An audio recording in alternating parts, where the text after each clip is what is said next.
Mustafa abi şimdi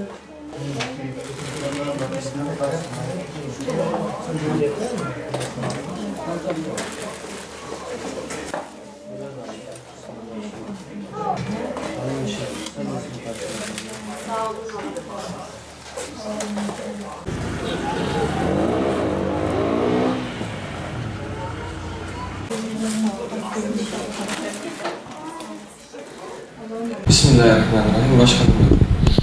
Evet, Umut Kervanı olarak Adana'daki muhtaç ailelere gıda yardımı yapmaya devam ediyoruz. 2 gün önce Adana'daki muhtaç ailelere 2'şer aylık gıda yardımında bulunduk. Artı kırmızı et yardımında bulunduk. Daha önce aylık periyotlar halinde yardımlarımızı yapıyorduk. Ancak baktık bu biraz meşakkatli oluyor. 2'şer aylık periyotlar haline çevirdik. Yani 2 ayda bir ailelerimiz geliyor. Gelemeyen olduğu zaman da biz alıp götürüyoruz 2 aylık gıdalarını.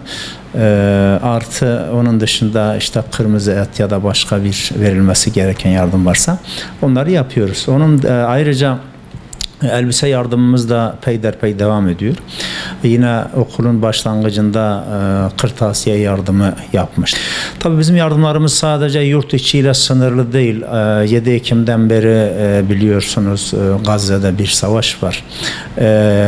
Yine Gazze'ye yardımlarımız devam ediyor. En son Ürdün'den tırlarla yardım gönderdik Gazze'ye. Artı sadece Gazze'de şimdi bir de Lübnan ve Yemen çıktı, biliyorsunuz orada da savaş var. Orası için de yardım faaliyetlerimizi başlattık. Peyderpey oraya da yardımlarımızı gönderiyoruz inşallah. Yani bu insanların yalnız bırakılmaması lazım. Özellikle Gazze'nin yalnız bırakılmaması lazım. Yalnız bırakırsak Allah-u Teala da bizi yalnız bırakır.